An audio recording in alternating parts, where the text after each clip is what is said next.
Father Augustine's estimation of opening within a month's time, he noted that the final decision rests with the cabinet. Completed the first phase of works on the inside of the terminal, and we are starting the second phase. The second phase set of works, that those works can actually happen while the terminal is operational. So I believe we have everything we need now to go operational. The next phase involves customs and immigration finalizing the necessary arrangement for operations. Despite being unable to confirm a date for the terminal's opening, Mr. Augustine assured it will be operational in time to welcome visitors for Tobago Carnival in October. In other news, efforts to strengthen the nation's probation services, reduce case backlogs, and improve access to justice were key topics of discussion during a meeting between Minister of Justice Devesh Maharaj and Chief Justice Ronnie Buru Singh. Collaboration between the executive and judiciary, along with efforts to improve the administration of justice and service delivery, featured prominently in the discussions, particularly regarding probation services in Trinidad and Tobago. A review was conducted of operational processes and challenges affecting probation services, including the preparation of social inquiry reports, offender rehabilitation programs, and court-ordered supervision. Minister Maharaj said strengthening probation services is important to both judicial outcomes and broader national security objectives. In sport, Tobago House of Assembly Chief Secretary Father Augustine labeled the possible reformatting of 2026 Secondary Schools Football League season as unfair to Tobago schools. This comes after the league and Trinidad teams raised financial concerns in a division currently comprising of 15 Trinidad teams and 2 teams from Tobago. Us in Tobago, we spend a whole lot of money engaging national bodies and participating. In fact, it costs us more because there are more Trinidad schools at the Premier League. So we have to travel for more away games than we have home games. So it's costing us more, and I don't understand why for the schools that it will cost 1 or 2 trips.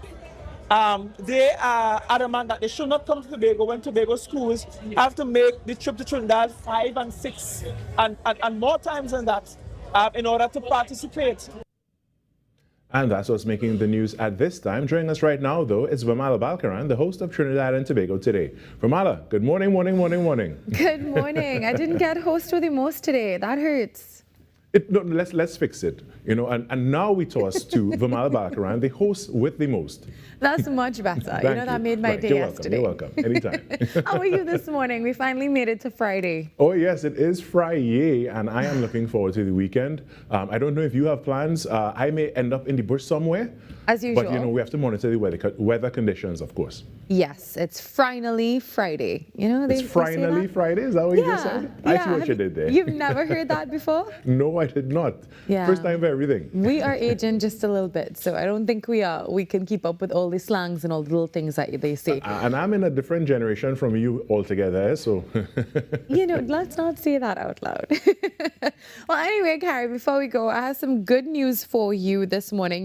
With all the negative news or the realistic news, I like to add a little bit of positive news to end the week. A little sprinkle. Yeah. And did you know that sharks can actually help to forecast hurricanes? So they're about to help scientists forecast hurricanes. Yep. Okay, good. And I know that you are a nature lover, but researchers from the University of Delaware are revealing that they had a big study, and they're saying that they fit sharks with some sensors that measure conductivity and temperature and depth as they swim through the Atlantic.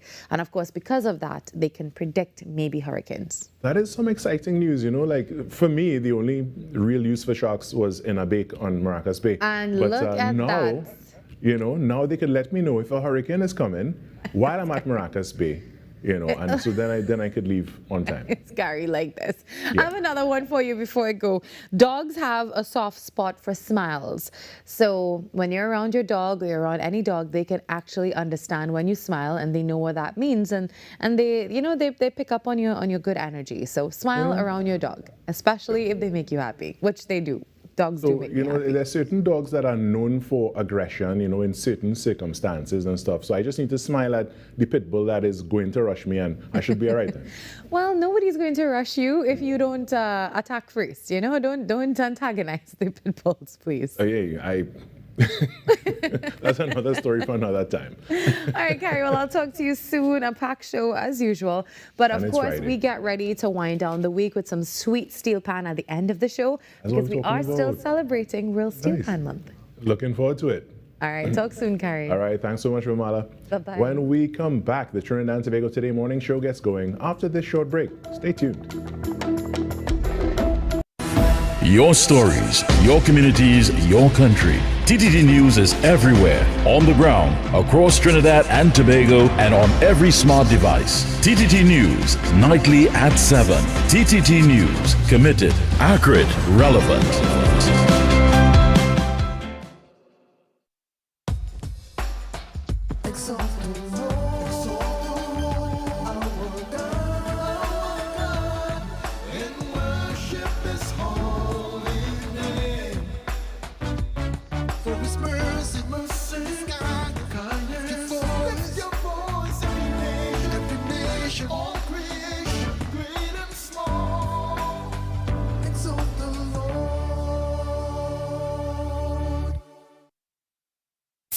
Why is Talk City 91.1 FM the leading talk station in Trinidad and Tobago? Because nobody delivers conversations like we do. Start your mornings with Ground Report. Andy Pitbull Williams, Lennox Smith, and Nigel Snipes setting the agenda from 6 to 9 a.m. Then it's Off the Record with Stefan Reese and Mr. X, Fearless Talk, and the issues everybody's discussing. Stay connected with Sharon. Take it front with Officer Shabadi. Go beyond limits with Roland Stewart. Drive home with Heavy Duty and David Welch on Under the Radar. And wrap up your day with Kingsley and OB on The Wrap Up. Real talk, real people, real Trinidad and Tobago. Listen live on Talk City 91.1 FM and follow us on social media, Facebook, Instagram, and YouTube. Talk City 91.1 FM, the #1 talk station in Trinidad and Tobago.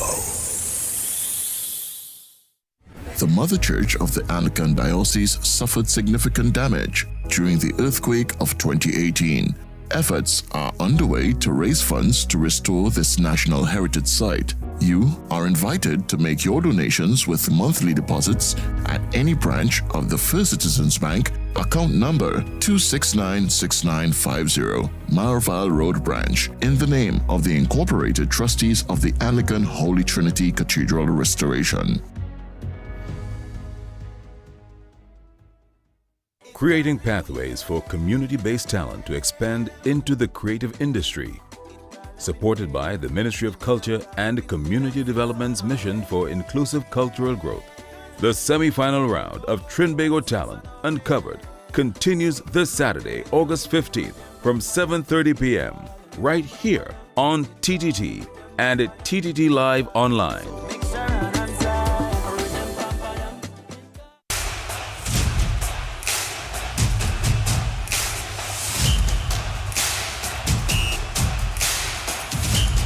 The 12th Man, Season 7, coming soon to TTT.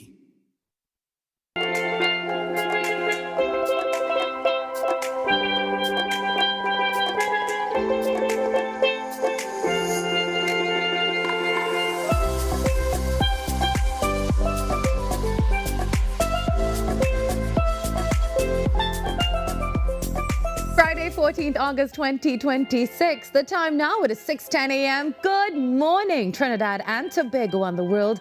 I'm Virmala Balkaran, and welcome to Trinidad and Tobago Today. Let's take a look now at what's trending this morning. 7 police officers are in custody as investigators probe the disappearance of 3 firearms and 45 rounds of ammunition from the Central Police Station in Port of Spain. The missing items, which also include 3 magazines, were reportedly logged or lodged for safekeeping by Port of Spain municipal police officers shortly before 3 p.m. on Monday. They were discovered missing during a firearms check around 3:40 Tuesday morning, prompting an immediate investigation. The 7 officers from various ranks were still being questioned late last evening with no charges laid. The incident comes nearly 4 months after firearms and ammunition were stolen from the San Fernando Municipal Police Station, prompting tighter accountability measures for municipal police weapons. And Trinidad and Tobago and St. Lucia are looking to deepen cooperation on shared regional priorities with a focus on health and crime-fighting measures. The issue was among matters discussed during a meeting between Prime Minister Kamla Prasad-Bisasa and St. Lucia's Prime Minister and CARICOM Chairman Philip J. Pierre. The leaders also discussed ways to strengthen the safety and security and, of course, the well-being of citizens across both countries. In his capacity as CARICOM chairman, Prime Minister Pierre also updated Prime Minister Prasad-Bisasa on the matter of seeking an advisory opinion from the Caribbean Court of Justice on the appointment of the CARICOM Secretary General. The discussions form part of continued efforts to strengthen regional cooperation and collaboration between Trinidad and Tobago and St. Lucia. And Tobago is welcoming plans for increased police presence through the establishment of new police posts across communities. Chief Secretary Farley Augustine says the Tobago House of Assembly has zero objections to the initiative, noting that joint police and army patrols have previously helped to combat crime on the island. Augustine says police posts were also part of Tobago's crime-fighting strategy in 2024, when the island recorded its highest number of murders. He also pointed to a police post established at the Golden Lane Community Center following a series of incidents in the area. He also says another post is being established near to Gibson Jetty to accommodate Coast Guard and police officers patrolling the marine park. And speaking of Tobago, the new 25,500 square meter terminal at the A&R Robinson International Airport in Crown Point could be ready in time for Tobago Carnival. Amazing news. Well, and just like that, it's Friday. We finally made it to the end of another week, and hopefully the weekend will bring so much to look forward to. So stay with us. There's still so much more to come, and you know what to do. Grab a cup of coffee and settle in. Trinidad and Tobago Today has begun.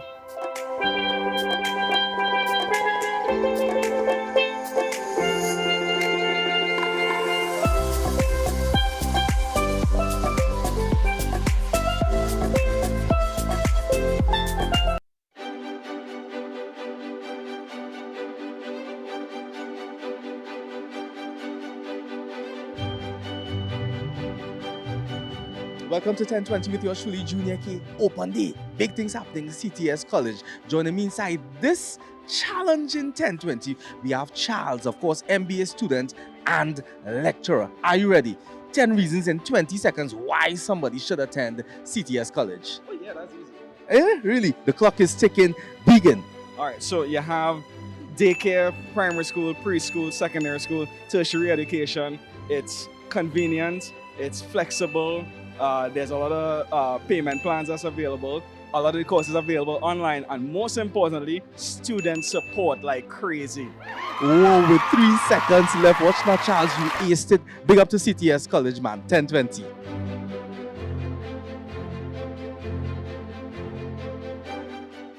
Your heart, brain, and body work hard every day. Give them the support they deserve with omega-3. Packed with essential fatty acids, omega-3 helps support heart health, brain function, and overall wellness. Whether you're staying active, focused, or simply living life to the fullest, live healthier with omega-3. Wellness that works from within.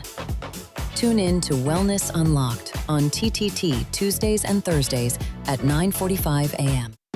Coming up on Caribbean Passport, it's pulsating energy, deep cultural traditions. It's none other than Barbados crop over. Being at one with nature is no problem in Antigua and Barbuda, so let's swim with the stingrays. Fashion that's all-inclusive. And Caribbean tourism is at the forefront in Guyana. Be viewing Caribbean Passport as we explore the beauty of our region, right here on this station.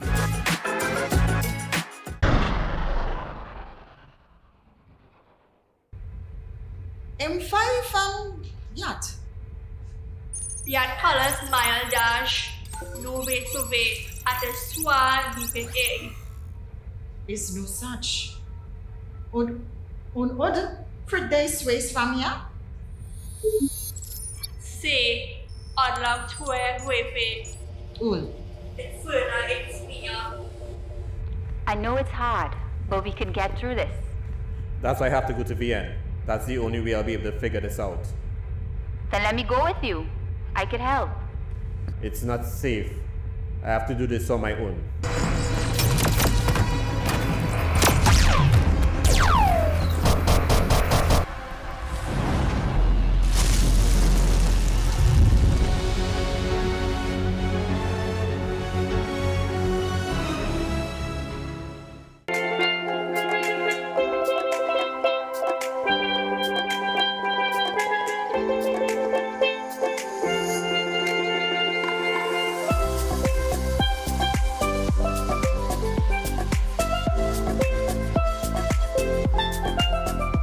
The Caribbean Court of Justice is facing scrutiny following the leak of internal correspondence among judges, raising questions about leadership, judicial independence, and the court's internal administration.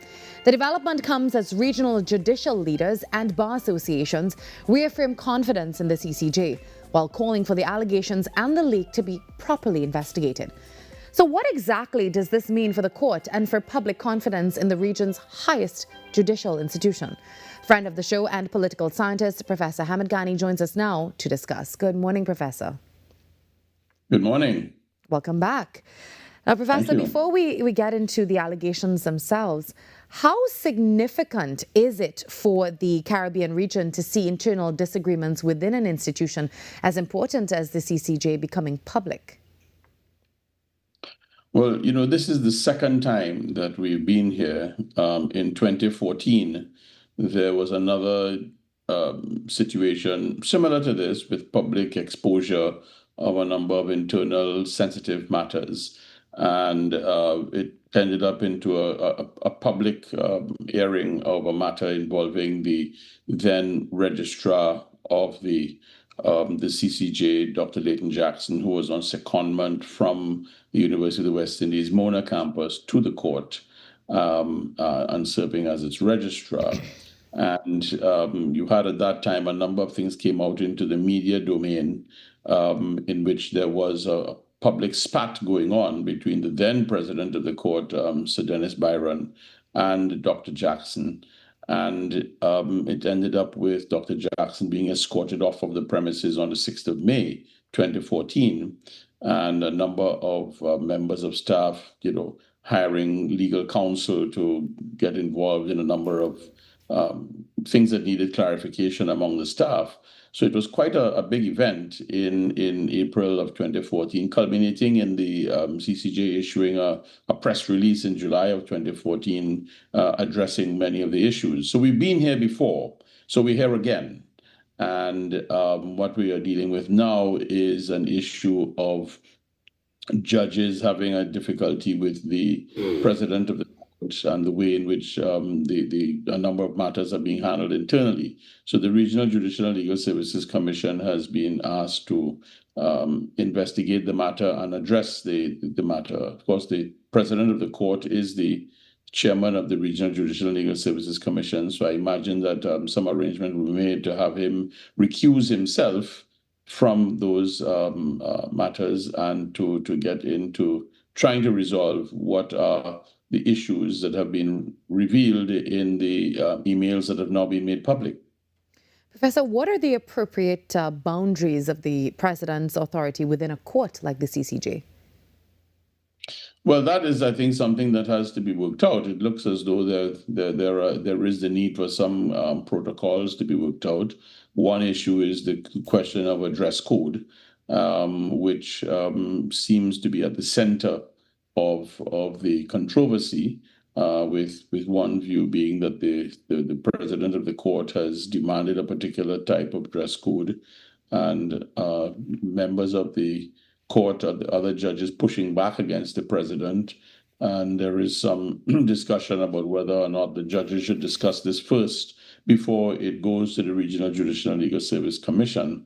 I think that a lot of other matters have come up about, you know, the panels for cases and who sits on which cases. That became another issue. And the number of, you know, other matters that have come out in these emails.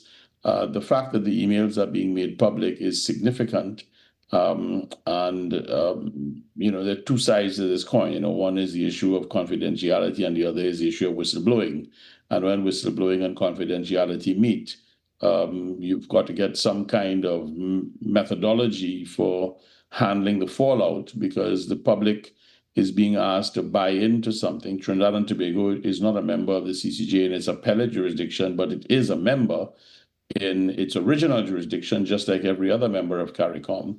A number of persons have labored under the myth that Trinidad and Tobago does not belong to the CCJ, of course, which is not true. We do belong to the CCJ, but in its original jurisdiction and not its appellate jurisdiction. Now, Professor, there have been allegations about the composition of judicial panels and attempts to influence decision-making. So without prejudging those allegations for us this morning, tell us how important are multiple judge panels and collective decision-making to protecting the independence of an appellate court?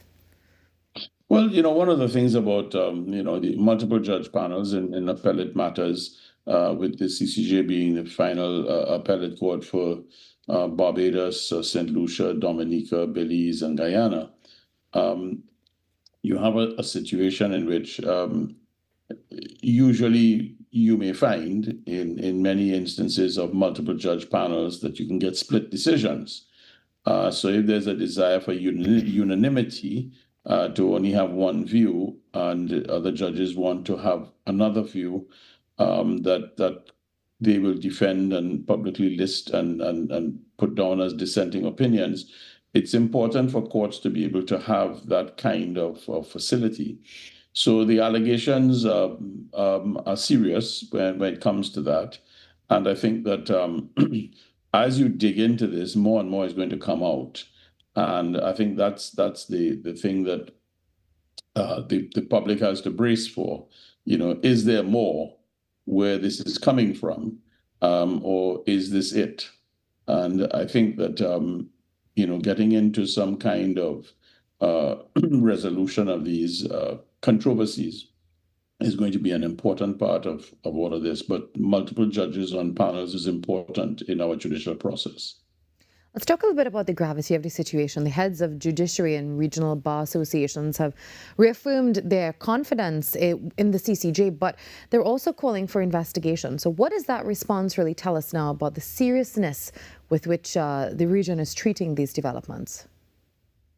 Oh, the region realizes how serious this is. This is very, very serious. And the last time in 2014, they were able to get around it because Dr. Jackson was on secondment from the University of the West Indies to the CCJ. And the dean of the Faculty of Law, UWI Mona at the time, had written to the CCJ saying that, the workload situation at the Faculty of Law at the Mona campus in Jamaica was such that they needed Dr. Jackson to come back. So that there was a manner in which this was brought to an end.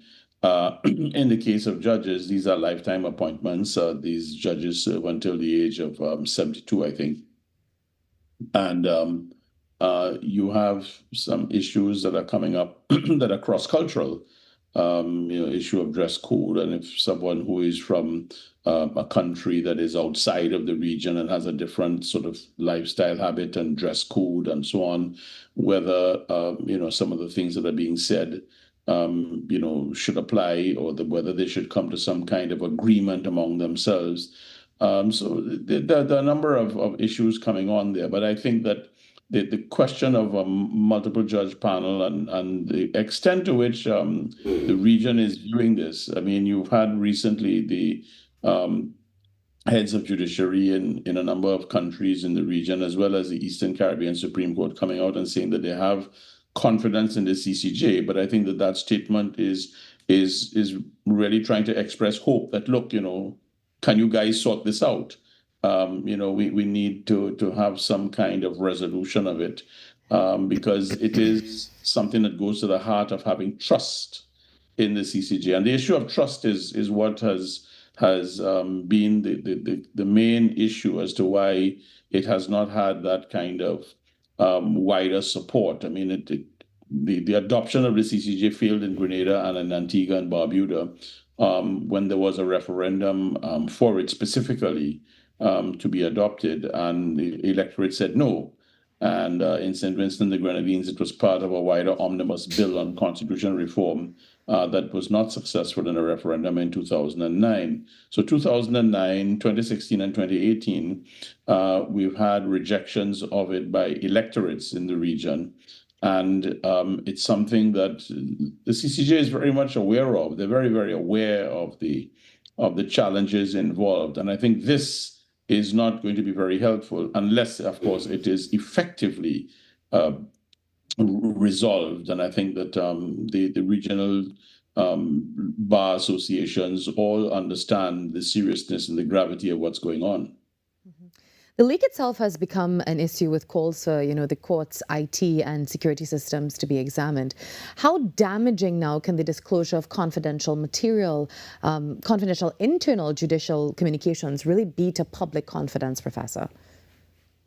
Yeah, well, the issue of public confidence, and the way in which court administrations handle things. I mean, the CCJ is not alone in this because, the political dynamics of what's going on behind the scenes, cannot be underestimated. I mean, you've had situations, even in the United States Supreme Court, where you've had leaks of judgments in advance of the actual judgment being delivered, and that has led to public protests and marches and so on. In the Roe versus Wade case, for example, a couple of years ago in the United States, when the court came to a particular decision, that decision was leaked in advance of the court giving the judgment. So, these are issues where you find confidentiality being breached. And so we're not alone, but it's the damage that it does to the institution if you can't get to the bottom of how this happened. What is going on here is that we are seeing the private emails of a number of judges being put into the public domain.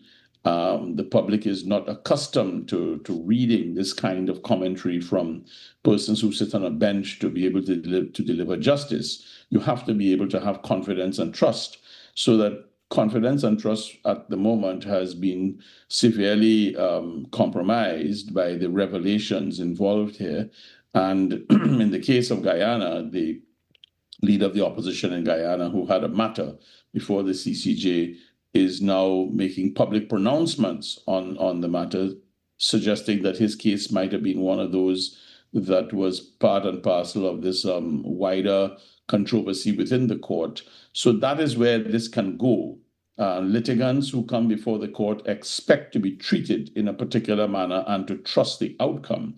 And when you get this kind of publicity, then people begin not to trust the outcome and to think that there's something else going on with matters that they have before the court. And the court is being sold to us as an alternative to the Judicial Committee of the Privy Council, where we have not had this kind. You don't have this kind of activity going on, and there's a stark contrast between the two. Prime Minister Kamla Prasad-Bisasa has also previously raised concerns about confidence in the CCJ's appellate jurisdiction. Do these latest developments, Professor, have the potential to influence the wider regional conversation about the CCJ and its role? Well, I think they certainly do, especially for those countries that have not yet adopted the appellate jurisdiction of the court. Because Trinidad and Tobago is not alone. Of course, Jamaica is very vociferous about this. Jamaica has a bill to amend its constitution that it would like to see come to pass, whereby it wants to become a republic. The bill requires a special majority in the parliament, which the government does not have. And they're reaching out to the opposition People's National Party, the PNP, to join them. And the PNP is saying that we have been saying for some time that we are not going to join you in this unless you join the CCJ into that bill. So we become a republic and we replace the Privy Council with the CCJ in one shot. The government of Prime Minister Andrew Holness is resisting changing to the CCJ and wants to keep the Privy Council. They're very much opposed to the idea of adopting the CCJ. And I've seen recently where the president of the Senate in Jamaica is saying that all of this now is reason why we should not be joining the CCJ in its appellate jurisdiction. So the political ramifications are very clear. Prime Minister Prasad-Bisasa has been silent so far. on the issue. She recently went to CARICOM and got them to agree to refer the matter of the reappointment of the Secretary General of CARICOM for an advisory opinion from the CCJ, which is still to be forthcoming.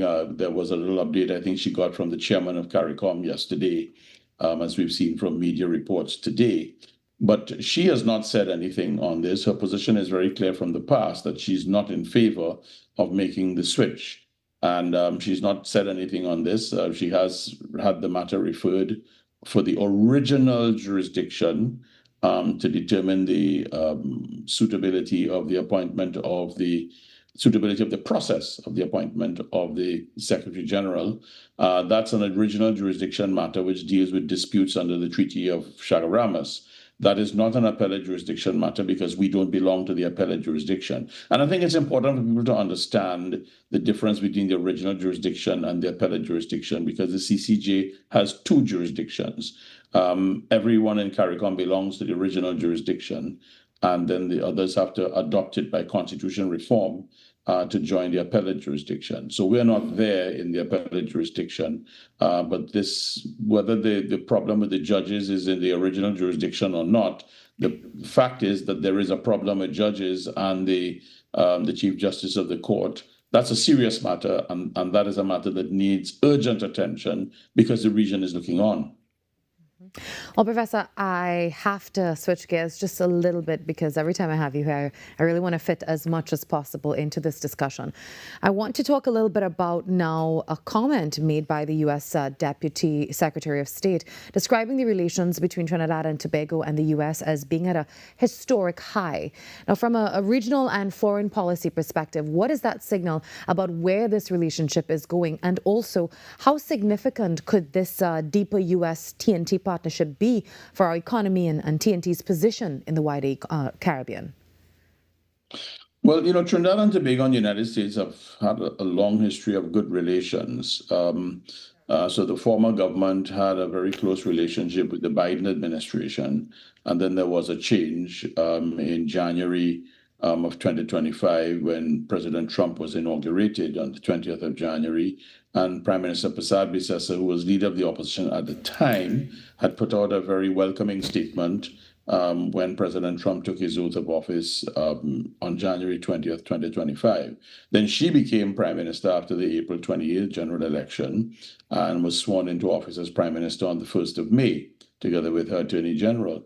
So that the development of a relationship like this between the two is not out of the ordinary. In fact, it fits right into all that has been said prior to both persons assuming office. The reality is that Prime Minister Prasad Bisesa has walked a different road from the previous administration in regards to how it would engage the Trump administration. And it is clear strategy. And the nature of the relationship has borne fruit and started to bear fruit, as we can see from what took place earlier this week. And you did have the chairman, the chairman of the NGC on your program earlier this week, Mr. Gerald Ramneen, who I thought laid out very, very explicitly what some of the gains are. And I think that what Deputy Secretary of State Landau was telegraphing is that in a number of areas, the relationship between Trinidad and Tobago and the United States has been excellent and in this period of time. And it's something that, administrations that get along like this are able to develop all kinds of opportunities. So we're seeing not only the Point Lisas Industrial Estate, where you had an iron and steel plant that was in mothballs for 10 years and nothing was going on. Now it is going to come back to life because of dedicated leadership and investment decisions that are being made. The same thing is going to happen to the refinery, the Petrotrin refinery that's been mothballed for about 8 years now. And, these things are there. And the reality is that the country's economy has depended on them. To take the whole Point Lisas Industrial Estate concept into mind, this was one of the grand visions of Dr. Eric Williams when we got the oil boom after 1973, the country suddenly got catapulted into having to make certain economic decisions about its future. And the Point Lisas industrial estate was designed to put Trinidad and Tobago into the arena of heavy industry. And iron and steel and a number of other think petrochemicals and various other activities were designed, the creation of a port. All of this was designed to go into the Point Lisas area. But Point Lisas became a shadow of its former self.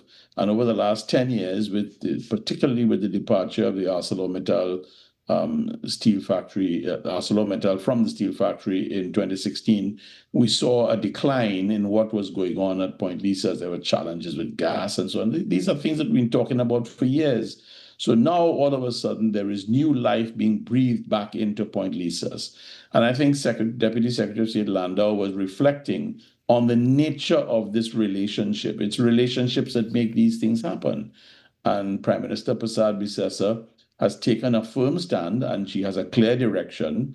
Of course, you will always have the naysayers who would not want to see the progress take place. It's that is what oppositions are for. That you have to try to find a way to oppose and to challenge what is going on and to question what is going on. But that's an important function, because the government gets an opportunity to answer what is being said in terms of its initiatives. And I think that Deputy Secretary of State Landau sort of hit the nail on the head, that the key to the whole thing really is the relationship between Washington and Port of Spain. And that has played itself out in a number of other areas. In security, we're seeing in the Shield of the Americas, narco trafficking issues, dealing with the drug trade. The drug trade is cross-border. And it's something that requires attention cross-border. It's not something that you can just handle locally. We can't handle that locally on our own. Well, thank you so much, Professor, as usual, for your most valued contribution. We look forward to talking to you next week. And there's always so much to unpack whenever you join us. So thank you. Thanks so much. Have a good day and a good weekend. That was Professor Hamid Ghani joining us as usual to help us, unpack the situations of the day. The time now, it is 6:38. We take a short break, and when we come back, the show continues. It's a beautiful Friday in Sweet TNT.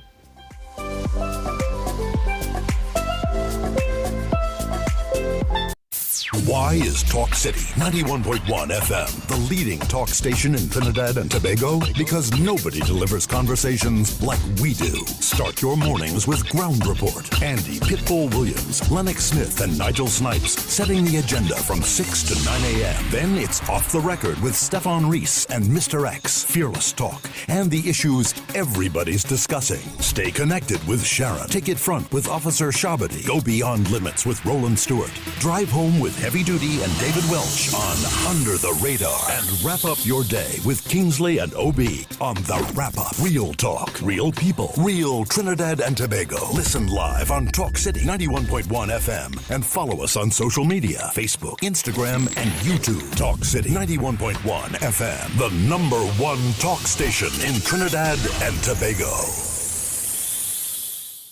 Being connected, it means a lot because first of all, you can't do this by yourself. When you have your phone, you always have somebody at your side. I could call for help, anything going like, I'm giving children the opportunity to experience outside of their neighborhood. Digital is kind of a comfort, you feel good that people in your lives are always able to be contacted. I was with the other network and I was having problems, so I joined Digicel and I never regretted it. This August, join TTT as we celebrate emancipation through a month of culture, history, and entertainment. In collaboration with the Emancipation Support Committee of Trinidad and Tobago, experience the Pan-African Festival as it unfolds across your screens. Beginning with the historic Emancipation Ceremony, live from downtown Port of Spain on August 1st, Emancipation Day, TTT brings you a month-long lineup of festival highlights, including the Youth Band Extravaganza, Pan-African Night Concert, Unity Reggae Concert, and much more. Delve into our history, heritage, and the contributions of our African descendants through powerful documentaries that preserve stories of resilience, identity, and legacy. Plus, enjoy a selection of entertaining films and dramatic stories to round out your viewing experience. This August, connect with the culture, the stories, and the moments on TTT and ttt.live/train. I'm Renee Sion with another edition of Caribbean Week in Review.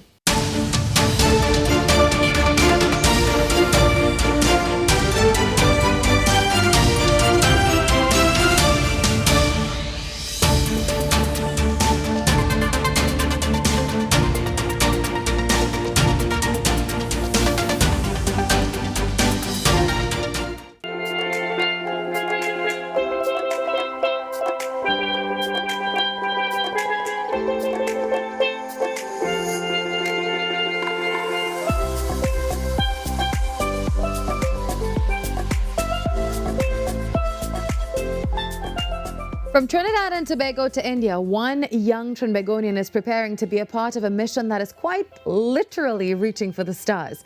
And Caitlin Sahatu has been selected to represent this country in Mission Shakti Sat, an ambitious global STEM initiative led by Space Kids India, bringing together thousands of girls from more than 100 countries to participate in the development of a satellite.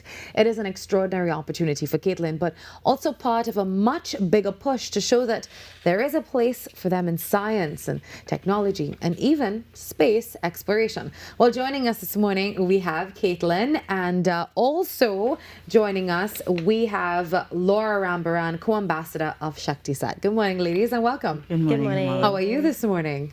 I'm good. How are you? I'm doing great. So first up, tell us, what exactly is Shakti Sat? So Shakti Sat is a space technology program born out of India from Space Kids India. So the CEO and co-founder is Dr. Srimati Kesan. So she has this love for space and science and helping young girls to empower themselves. Very, very interesting and very impressive as well. I want to come back to that. But Caitlin, let me start with you. When you first heard about Mission Shakti Sat, what made you decide that you wanted to be a part of this? It was actually, so I was in secondary school at the time and I was finishing up Form 6 at Parvati Girls. And I met our co-ambassador, Miss Laura, and we were talking and have a casual conversation, and she pitched the idea of the program to me. And as someone who always likes to learn and push her boundaries and find and learn about new stuff, she told me about it and it immediately piqued my interest. So I recruited some of my other friends from school and outside of school. I would have enrolled in the program and I would have continued from then to now. And what did you have to do to compete for the opportunity? Compete for the opportunity. So the program itself is online and it's completely self-paced. So I would have done it when I had free time, basically. It was 21 modules with over 365 different lessons. So it was more than 120 hours of online learning. So each module was broken down with reading material, supplemented with videos, and then we had little quizzes in between to test our understanding of the knowledge, and then activities to encompass everything.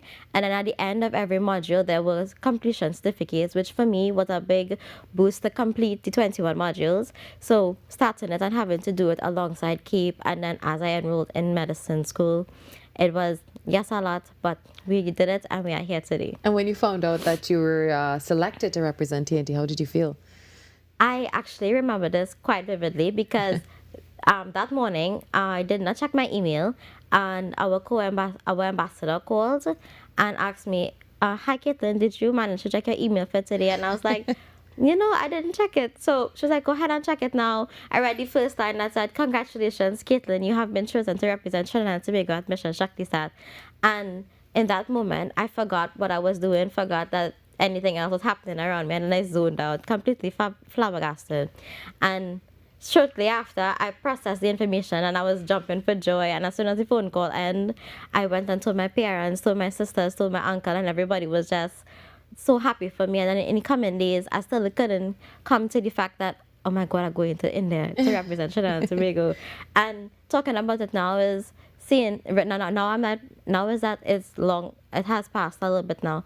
It has settled in, and it's like, oh my God, my hard work has come to something, and I'm going to represent the country and put us out there onto the global scale. So Laura, for people who are now hearing about Mission Shakti Sat for the first time, what exactly will Caitlin and the rest be doing as part of this satellite project? Right, so it's 108 countries from throughout the world participate in this event, and we trained 108 girls from each country.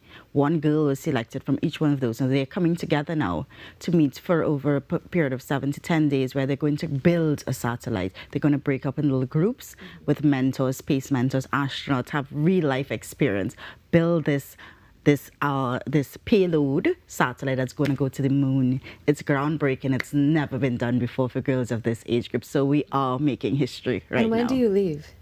On Tuesday. Oh, just a few days away. Yes. And how interested were you in science and technology and STEM, basically, before this opportunity came along? Was it something you were always pursuing, or you saw yourself being a part of? Well, growing up, I was very interested in space, and then as I grew older, my peak for medicine also came. So currently, I am an MBBS student at the University of the West Indies. Juggling a lot. St. Augustine campus. But my passion for space never really faded.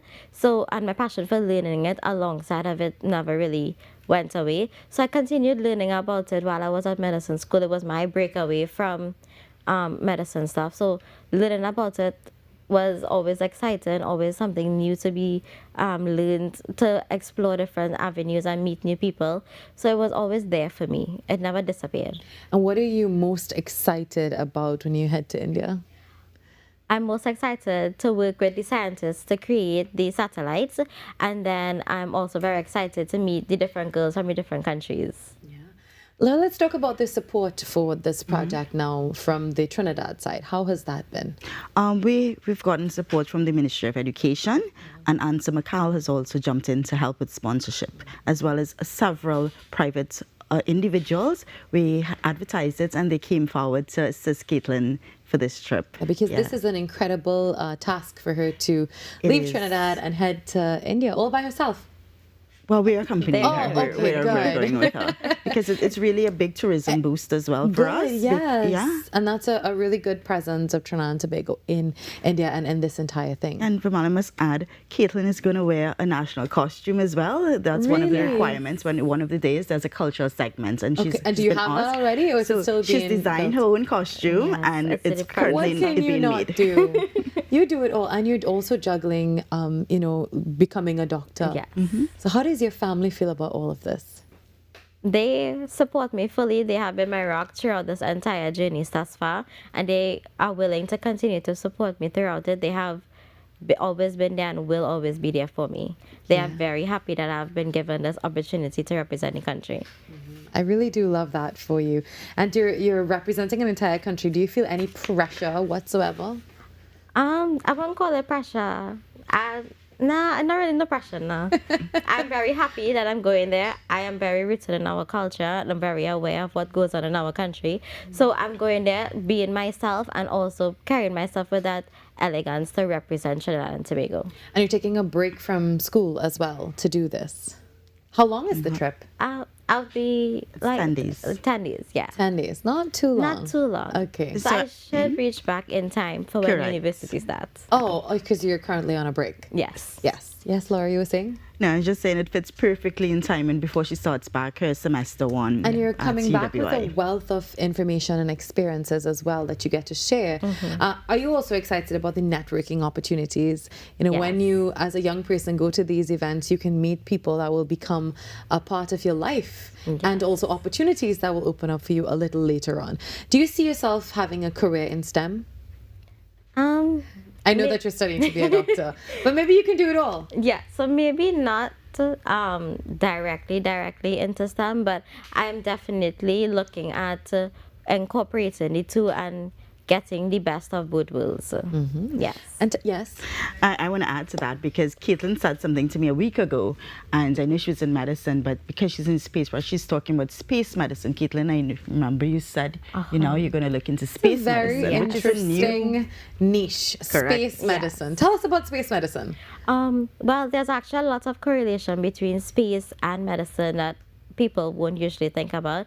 So we can use satellites and to a greater extent of things we have in space to help with disease surveillance, telemedicine, to help with tracking disasters so that we can monitor our health resources when it comes to the remote parts of Trinidad and the Greater Caribbean eventually, to manage our resources and keep track of our medical equipment and stuff. So I'm looking into that field. So hopefully in the near future, Trinidad and Tobago could advance in that area. We are incredibly proud of you, Caitlin. This is a huge achievement, and just putting the 868 in that space, well, for lack of a better word, space.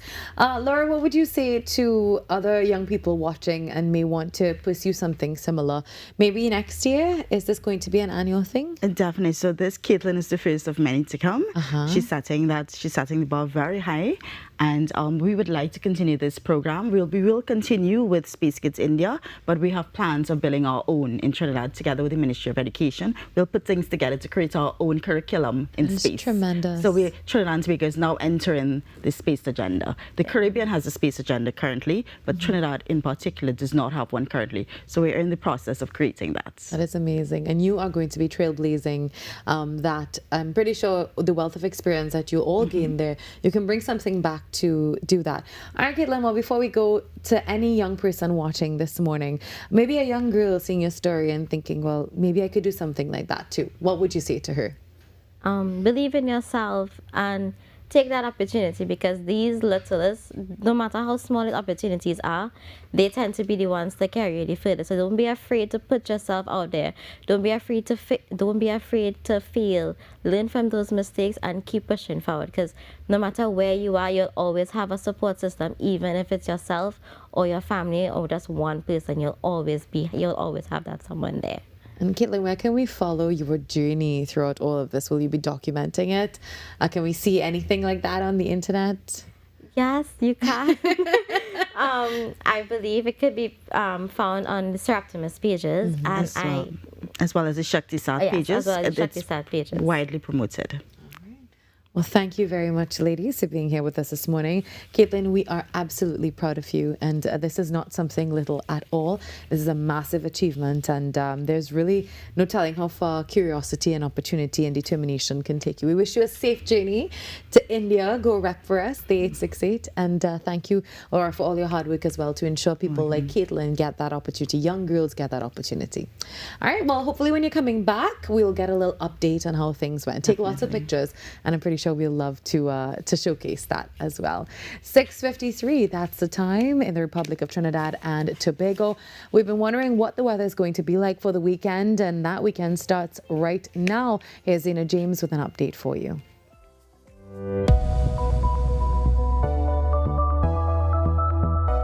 Zena James here with your Friday forecast. It will be mostly sunny and hazy as a significant concentration of Saharan dust continues to influence our atmosphere.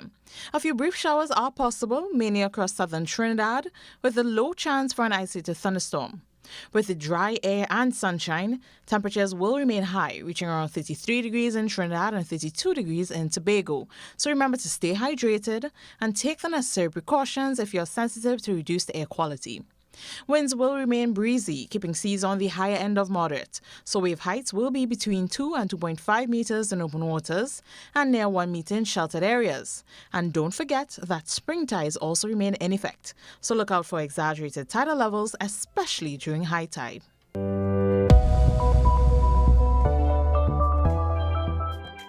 Remember, for all the stories that you see here and more, head across to TTT Live online and at TNT Today Show. So we feature all the stories that we have here on the morning show there all day long.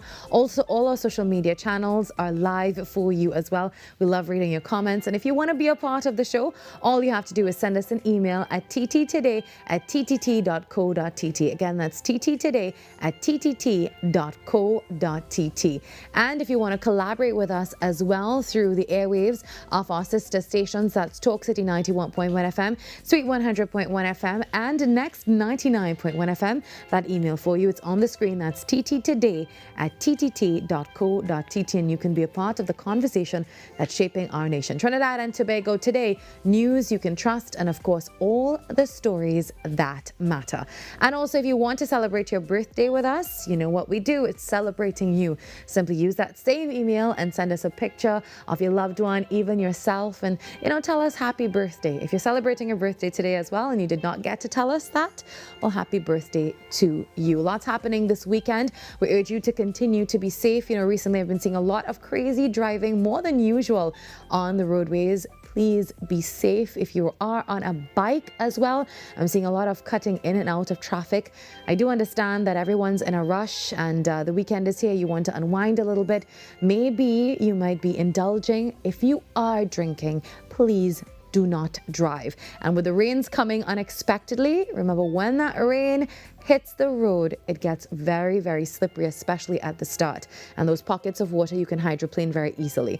No speeding, no drinking and driving. Please be safe, follow the rules, and of course, obey the TTPS and just cooperate with them everywhere. And please be vigilant. And we've been seeing so many stories about people just falling prey to things happening on Facebook Marketplace and buying things online. We've had that conversation with the TTPS many times. So please do due diligence and take care of yourself. We take a quick break. Harry's up next with a major network news. See you inside hour number 2 of Trinidad and Tobago Today. Just a short flight from Trinidad lies an island unlike any other, Dominica, where mountains meet the sea, rainforest trails lead to breathtaking waterfalls, and every day brings a new adventure. Slow down, unwind, breathe. Dominica is now closer than ever, just one flight away with Contour Airlines. Book your flights today and discover Dominica.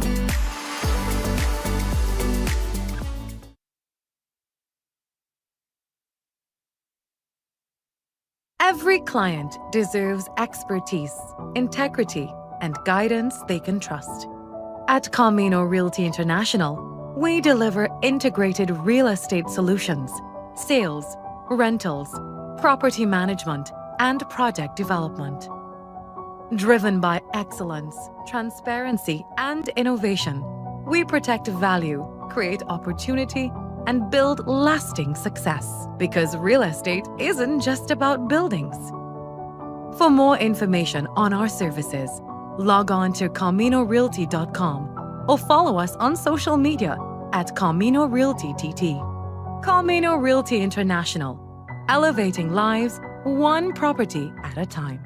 Being connected, it means a lot because, first of all, you can't do this by yourself. When you have your phone, you always have somebody at your side. I could call for help, anything going like, I'm giving children the opportunity to experience outside of their neighborhood. Digital is kind of a comfort, you feel good that people in your lives are always able to be contacted. I was with the other network and I was having problems, so I joined Digicel and I never regretted it. Resilient, brave, worthy. 12 majestic women, 12 majestic journeys.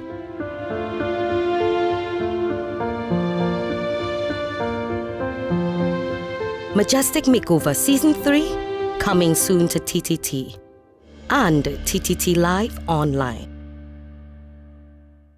Majestic Makeover Season 3 is powered by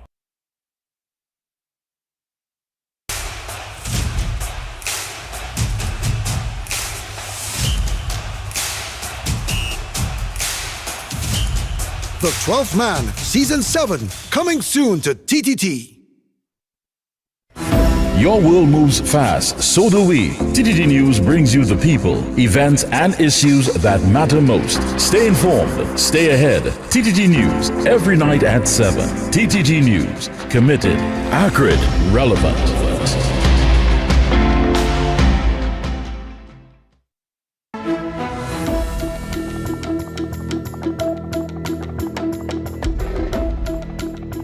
Good morning, this is your TTT News Update. I'm Carrie Roberts. Making the news at this time. The Ministry of Trade, Investment and Tourism has announced an ambitious goal of attracting billions of US dollars in investment by 2030. The target was revealed this week during the private sector organization of Trinidad and Tobago's San Juan consultation, where stakeholders discussed strategies to boost investment, economic growth, and business development across the country. Assistant Director at the Ministry of Trade, Investment and Tourism, Kuya Balram Singh, led our export and forex generation. This has led to economic unpredictability. What is required is a more diversified economy and a strong non-energy sector. Assistant Director at the Ministry of Trade, Investment and Tourism, Kuya Balram Singh, unveiled plans to boost non-energy exports by US $2 billion by 2027 and US $5 billion by 2030. He outlined strategic objectives to deepen investment in the non-energy sector, highlighting the recently launched Buy Local, Build Trinbago campaign aimed at supporting exporters and driving diversification. For exporters, we have brought new life to 12 trade agreements. Excuse me. Together, these agreements provide access to markets with more than 1 billion consumers. Markets such as Panama and Chile, amongst others, offer real opportunities for our companies to increase production and achieve economies of scale. Manager of Investment and Business Development, Cornell Buckrady, said the initiative will also target underutilized assets that will spark jobs, fuel economic activity, and expand private sector participation. As the ministry moves to fast-track multi-million-dollar investments in the non-energy sector, Mr. Buckrady noted that the San Juan and environs stand to benefit directly from the diversification agenda. In other news now, Citizens Against Noise Pollution Trinidad and Tobago says it is encouraged by the outcome of a recent public consultation held at the Chaguanas Borough Corporation and is hopeful that stronger measures will soon be introduced to tackle noise pollution across the country. The advocacy group believes the discussions marked an important step toward the development and enforcement of more effective noise control policies. The organization says the event saw Director of the Public and Community Support Office, Zahir Ali, assure the organization and those in attendance that recommendations from various groups, including CANPTT, were being taken into consideration and would soon be sent to the Attorney General. CANPTT Vice President Lindy Ann Bechu says the issue of victimization was one of the many challenges raised. Was highlighted by testimonials of citizens who told us about threats, harassment, and intimidation simply for asking the volume to be lowered by neighbors as well as businesses. They have complained of people throwing flammable objects, of pelting stones, pelting objects, verbally harassing them in their home for asking for peace in their homes. She added that Vice President of the Chaguanas Chamber of Industry and Commerce, Dr. Valmiki Arjun, who gave his support, suggested a fine increase as a measure to treat repeat offenders. Called on, most importantly, for national assessment of noise pollution hotspots, as well as raising the fines, and proposed increasing it to $15,000, particularly for businesses with repeated complaints. Citizens Against Noise Pollution Trinidad and Tobago has also welcomed the move to incorporate drone displays into our national celebration. In a media release on Thursday, the group stressed that its stance is not aimed at ending festivities, but at promoting responsible and considerate celebrations. In more news, 9-time All-Star and the NBA all-time leader in triple doubles, Russell Westbrook, has announced his retirement after 16 seasons in the league. The 37-year-old's decision comes following a year with the Sacramento Kings and a period without any contract offers.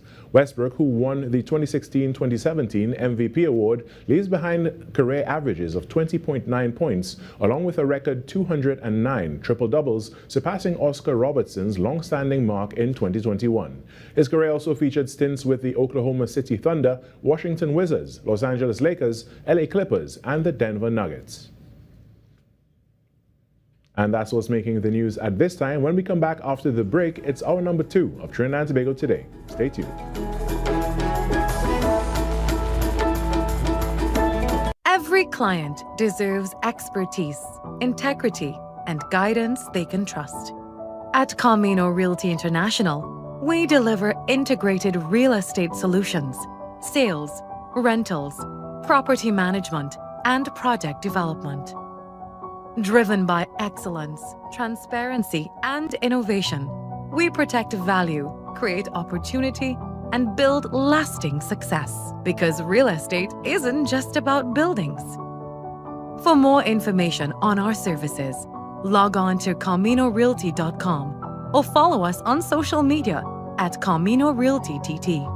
Camino Realty International, elevating lives one property at a time. Being connected, it means a lot because, first of all, you can't do this by yourself. When you have your phone, you always have somebody at your side. I could call for help, anything going like, You know, I'm giving children the opportunity to experience outside of their neighborhood. Digital is kind of a comfort, you feel good that people in your lives are always able to be contacted. I was with the other network and I was having problems, so I joined Digicel and I never regretted it. Your news anytime, anywhere. Join us nightly at 7. TTT News. Committed, accurate, relevant.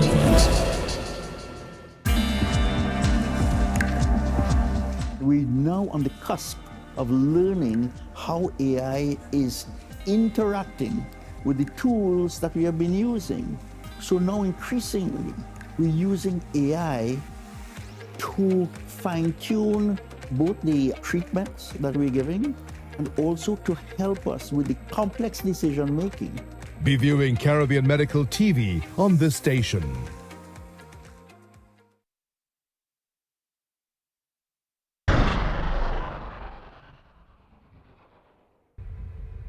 M5 yacht.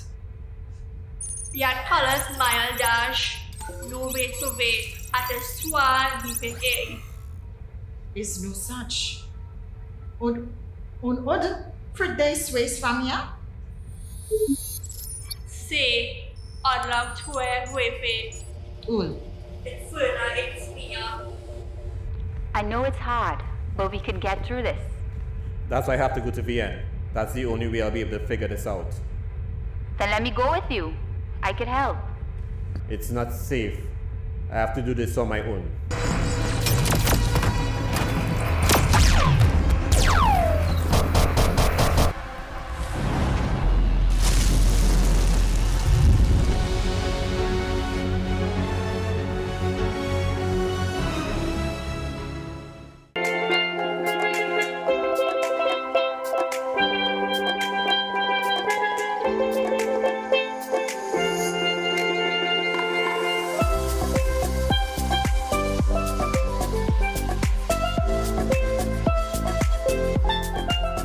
Welcome back to hour number 2 of Trinidad and Tobago Today on TTT.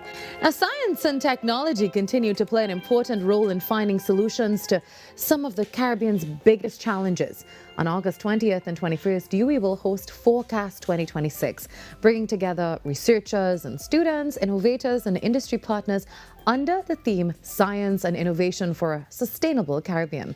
And joining us this morning to tell us more are Professor Jairaj Jairam, Professor of Biotechnology and Plant Microbiology, and once again joining us on set, Laura Rambaran, Senior Administrative Assistant. Good morning to you both and welcome again. Good morning. So let's start by talking about what exactly is Forecast 2026 and what is the main purpose of this conference.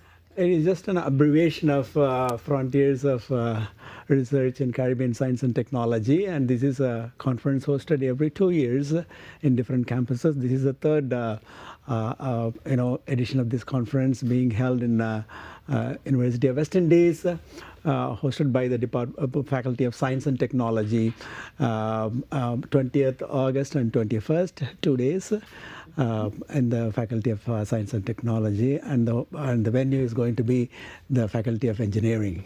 Oh, yes, I see. Yes, so tell us about the theme now. It's Science and Innovation for a Sustainable Caribbean. Particularly, that's important to the region at this time. So let's discuss that theme. The theme is, we are facing with multiple challenges, very specifically some regional challenges, including the climate change, the challenge with the digitalization, health, environment, and so much so. And so the purpose of this conference, of this theme, is just to bring our local research, the regional research, and then display our research and findings and help and discuss how our research is going to address the challenges and creating local solutions for the problems and the challenges for the region. So it is more to bring the research that is happening in the lab by the students and the researchers, and then showcase in the public and let the public understand. And they have a sense to support the research, the local research, the Caribbean research. So, so that's the main theme. Yeah. Laura, you want to come in here as well? Yeah, I'm sure. So the theme is science and innovation. So science helps us understand these challenges we face, and the innovative part helps us to transform this understanding into solutions that we can apply. And because we're a small island state, now we can apply these solutions specifically for our country and our region. So it encompasses all of that, and it bridges that gap between the laboratory and the university to the communities and society outside there.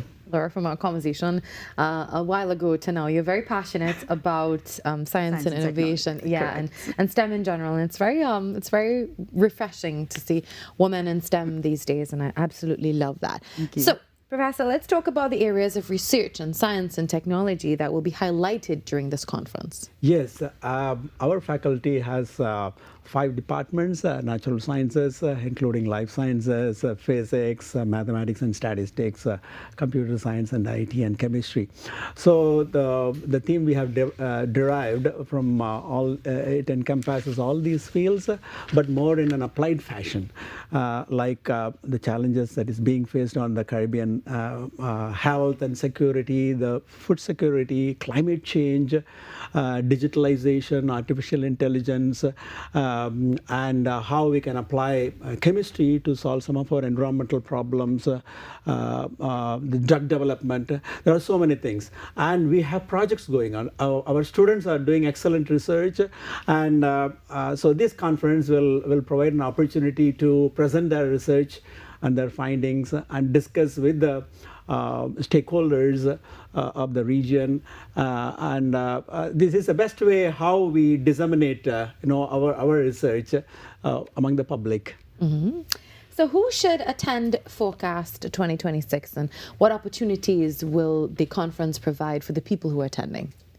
So its Forecast is open to a cadre of many persons, from researchers, current students, potential students, industry, private sector, NGOs. It's open because we want to share this research, share the knowledge that's happening here. It's not just for how would you say, researchers and universities, but also students and professionals in the field. And the stakeholders of the region, so inviting many of the stakeholders, and we put the registration fee as low as possible. And it's going to be conducted in a hybrid mode, both online as well as offline. Very and we have received more than 80 abstracts. Wow. And they will be presented both as an oral session as well as poster session for 2 days. Yeah. Right, yeah. And what impact is Forecast 2026 expected to have on regional, let's just say, research collaboration and the development of practical solutions? Exactly. Tell us about that. So we're bringing together the region. So in addition to UWI, it's not just the St. Augustine campus. We also have Mona campus, Cave Hill campus, as well as 5 Islands. We also have the University of Trinidad and Tobago involved, as well as the University of Southern Caribbean. And from the region, we have University of Guyana, and we also have the University of Technology in Jamaica. So it's not just bringing individuals, it's bringing institutions together and all the different faculties and disciplines that they have. So combining knowledge together to create new knowledge. It's a combination of it all. Yeah, this is just to foster the collaboration between the institutions, because we are small and also we are kind of spread out the entire region. So all the institutions should come together, particularly for doing research. Remember, the problems are the same between the islands, so we all need to be collective in our efforts, both in research as well as in implementation of whatever we have developed within the region.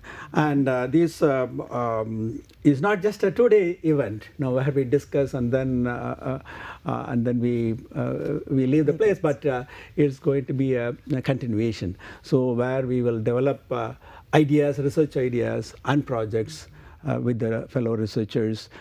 So this is just a starting point where we will have all our actions in the in the near future. So that is what we really expect to happen. It's not just to simply talk and then leave, but rather to come up with some solid ideas, plans, research projects, and collaborations, and some kind of exchange between the campuses in terms of student exchange as well as research projects. So this is what we envision, and we like to see this happens, and this will be a continuation. Yeah. The last iteration was held in Jamaica. So Forecast basically provides a platform for this to happen, and after the 2 days, we expect to have science-driven solutions to real-world problems to aid in sustainable development for the entire Caribbean. It's cliche to say sustainable development, but that is what we aim to do: have our Caribbean and the world more sustainable. Professor, what are you looking forward to most about Forecast 2026? Well, I look forward to a good discussion among the people, a good understanding of the problems and the challenges we face. And we need to be smart to use our indigenous science and technology to address these challenges and the problems and develop local solutions. We are not going to import solutions from outside, and many times it won't work. So we need to develop local solutions and implement those solutions, and we need to take care of ourselves. So that is a primary goal of this conference, and also to bring the people together, because we are all kind of isolated, but we have to come closer to do research as well as to put things into action. And again, in terms of our resources, it is not, we don't have too much, we have to gather all our resources, share the research efforts, and share the products. And I'd say Professor Jai leads by example. So Professor Jai has been working really hard with his research. He's very passionate about this area of study. A popular area for him is sargassum, and he deals with pesticides. So it's very, very I've been close very to the heart. interested recently in just finding out that we can repurpose sargassum into things like makeup and accessories and all of that. How cool is that? Really? Yes. So it's a wide range from makeup as well as pesticides. Wow. So it makes an every, Makeup is the last thing, but that is completely an unexplored area. So we are trying to understand. He schooled us on that one. And it is very exciting. I welcome people to come and attend our conference. We have plenty posters. Our students, we have a bunch of students who are doing exciting research on sargassum. There is also a new initiative where we want to develop some prebiotic and probiotic components out of sargassum meant for animal feed and other purposes. So it's a whole world of things, a plethora of things there, and we are gradually understanding what is there and how we can repurpose it. It cannot be called as a waste, it is just a nature's gift, I would say. But the only thing is, that gift is, we are getting it so much. So if it is in small quantities, we know.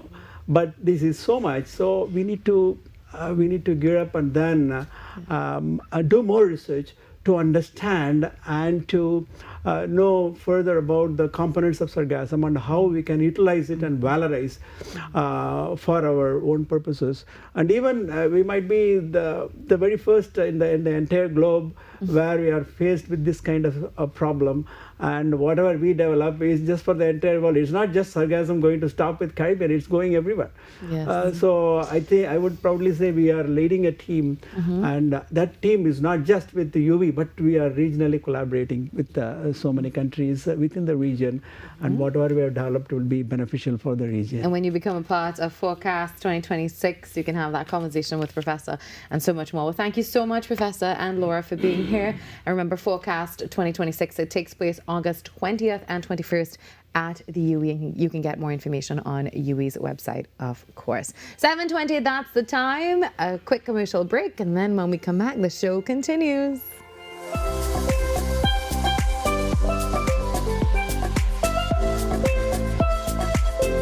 Every client deserves expertise, integrity, and guidance they can trust. At Camino Realty International, we deliver integrated real estate solutions, sales, rentals, property management, and project development. Driven by excellence, transparency, and innovation, we protect value, create opportunity, and build lasting success. Because real estate isn't just about buildings. For more information on our services, log on to CaminoRealty.com or follow us on social media at Camino Realty TT. Camino Realty International, elevating lives one property at a time. Dirty! Sing for me! And let's go for the top of the party. Sexy ladies acting all naughty. Some boom boom fat, some boom boom small. Some of them fit like candy.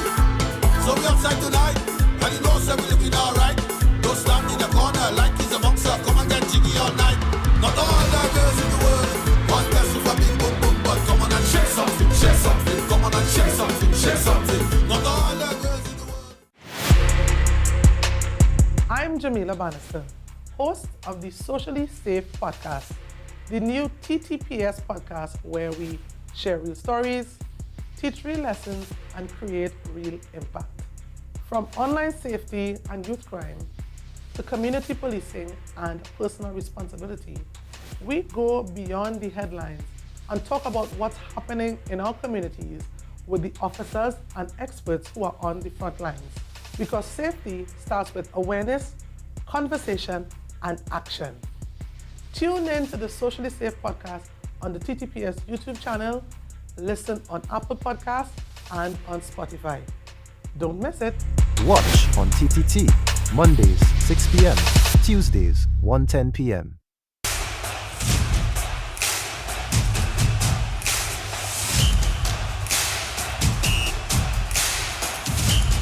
The 12th Man, Season 7, coming soon to TTT. Your news, anytime, anywhere. Join us nightly at 7. TTT News. Committed, accurate, relevant. Creating pathways for community-based talent to expand into the creative industry. Supported by the Ministry of Culture and Community Development's mission for inclusive cultural growth. The semi-final round of Trinidad and Tobago Talent Uncovered continues this Saturday, August 15th from 7:30 p.m. right here on TTT and at TTT Live Online.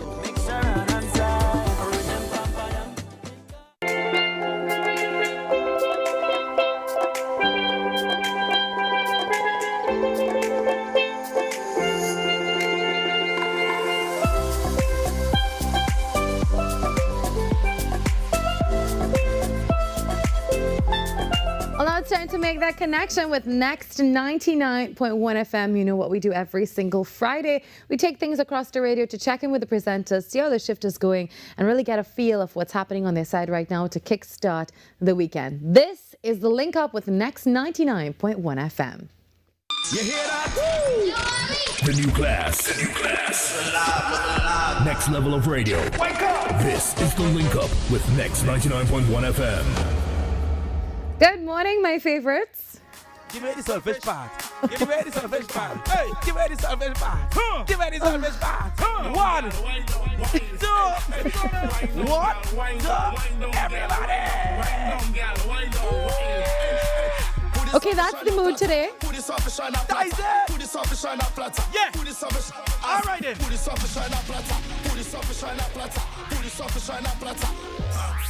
just me in the morning.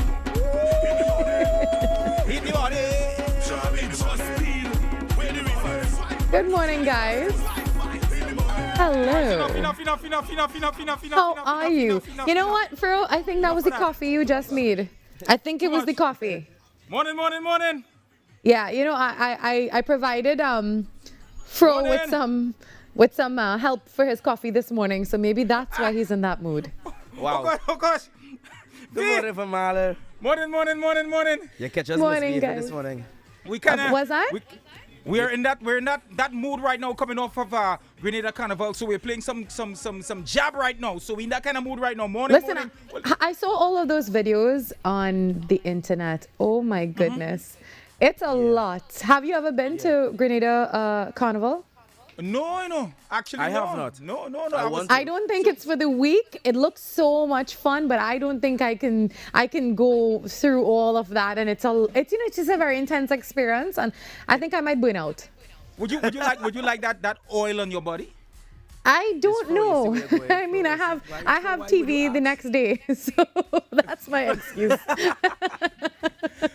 But it does look like a lot of fun. It is. But you see the part with the snakes and the frogs and all. I have to tell you, and the chickens. And the chickens and all them keep it away from me, please. Bro, that's part of the experience. I know it's part of the experience, but still. You need to experience everything in its entirety. Speaking about snakes, sorry to randomly bring this in, and especially if you're squeamish about snakes, like I am. Have you been seeing how many snakes being rescued recently all over Facebook? I saw it, you know. I did. It's crazy. Yeah. It is quite scary. So this is your reminder to go home and close your windows. But Yeah. if you see me with my jacket, my hoodie a bit zipped down, it's because the heat, the temperature. I don't know if you've experienced it this morning, leaving home, getting to your vehicle. It was very hot this morning. Very hot. I was telling the guys, and they said no, Fro, is because you're wearing a hoodie. I said no, bro. And then Fro proceeded to have a hot cup of coffee. And then run up and down the corridor. So you had to let them know that. Next time we're gonna opt for iced coffee, Fro. Yes. So what are the weekend plans? What are you all doing this weekend? Well, tonight we're going to be heading next 99.1. We're going to be at Ace Nightclub Lounge. And you did not invite me? Wow. Okay. Wow. Okay, go ahead. Redeem yourself. Go ahead, Fro. I'll give you a minute to redeem yourself. Finish for me, champion. Finish. You couple mode. I don't know what to say. You can say, I'm so sorry, Virmala. I am now inviting you to next 99.1 FM this evening. We are heading to. Go ahead. That was a little template for you. Go ahead. You know what they say about last invitations. So I wouldn't even, venture down. I don't know what they say, but I want the invitation nevertheless. Where are we going tonight? Virmala, are you attending? Would you attend if you're invited? Well, if I knew that you all were asking me to go, so I'm definitely going at this point in time. And where are we going, gentlemen?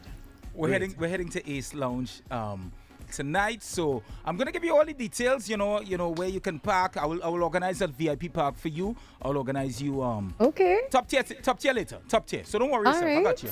All right. What kind of event is it? It's a club event. So we're gonna party. We're gonna celebrate because we're gonna be celebrating our anniversary next 99.1 the following week. So next week Friday. So this is just a prelude of what to expect. It sounds like it's going to be fun. Is Shaq going to be there? I leave Shaq out of my conversations. Where's Shaq jabbing right now? Shaq? I there for sure. What's that? I there for sure. I outside. Shaq is so quiet. And then there's the two of you. Don't let it mislead you. And then there's the two of you. Wow. Oh man, I want to exit now, Nah. I think so. Also, next week, right next door to you, Sweet 100.1 FM, they have their Wednesday love situation happening. So we're going to go to that, okay? I have your word that we're heading to that? Yes. Guaranteed. Okay, perfect. So it's a date. We're all going. So I have a favor to ask you. It is Friday, and we like the vibe that we started with. So we want to leave you with some. Well, we want you to leave us with some of that vibe. So give us some music before we. All right, we're going back in. Are you ready? Yes. Let me go. Thank you, gentlemen. Thank you so much. Let me go one time, Shaq. Start to bounce. Let me go. Job in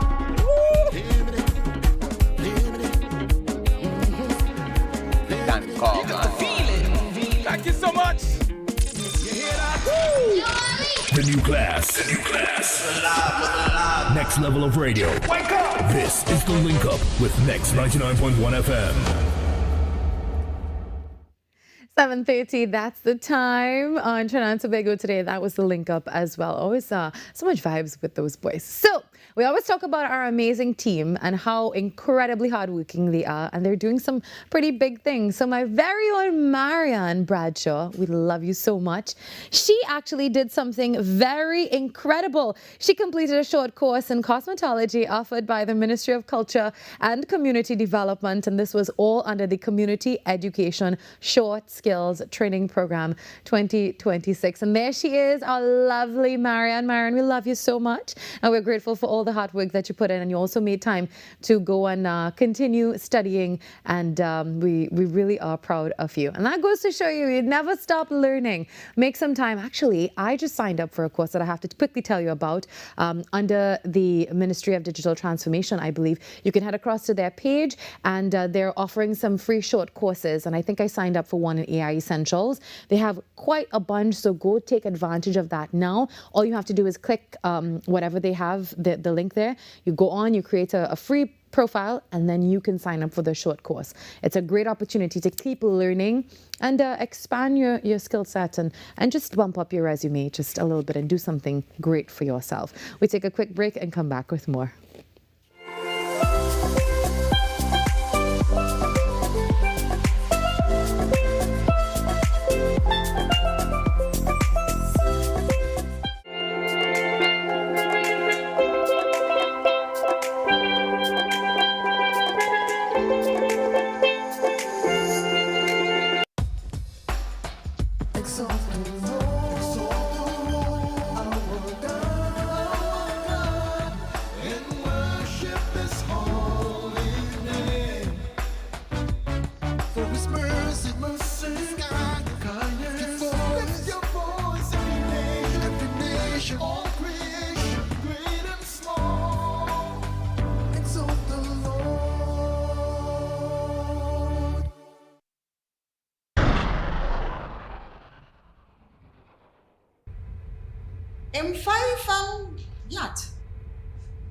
Yet colors mile dash, no way to wait at a swan deep in air. Is no such. On other for days ways from ya? Say, I'd love to wear with Ul. It's further it's me. I know it's hard, but we can get through this. That's why I have to go to Vienna. That's the only way I'll be able to figure this out. Then let me go with you. I could help. It's not safe. I have to do this on my own.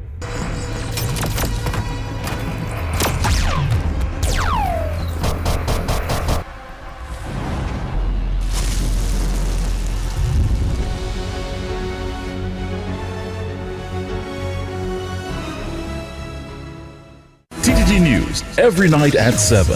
TTT News, committed, accurate, relevant.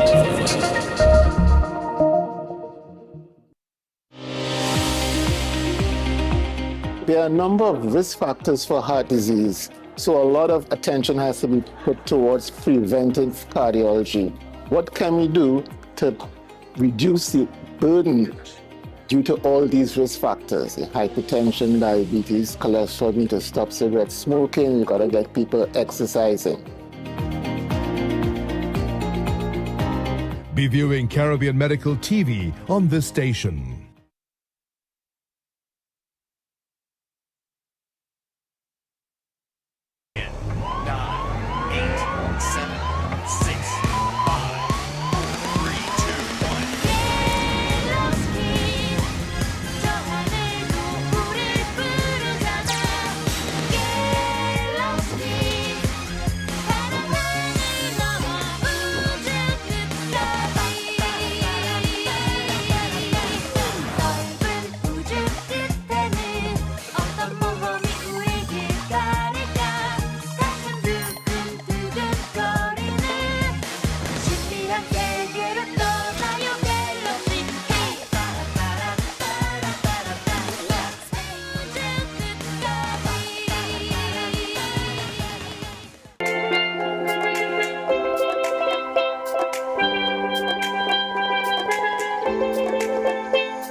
From developing young footballers here at home to competing and winning on the international stage, FC Jinga continues to make its mark. The club recently returned from the United States with another major achievement, capturing gold after defeating Brazil in the final, adding to an already impressive record of local and international success. Well, joining us this morning, two very special gentlemen, Dimitri Swift and Stefan Pear. Good morning and welcome. Good morning. How are you both this morning? We are fine. A very early morning. I know you got here very early today. But firstly, I have to say congratulations on all the success and especially recently. Take us through the final against Brazil. What was that moment like for the players? Okay, so I will start. The club from Brazil name is Esporte, right? It was a U12. The game was very, very rough. Right, they played very rough. They really wanted to win, same as us. The kids were very enthused. They fought hard, and we came out with a victory. And they were very ecstatic. Yeah, and FC Jinga has been representing TNT at tournaments overseas. How significant now is this latest gold medal for the club? It's great. It's great for our development, for the public to see that we have been doing great things with the kids.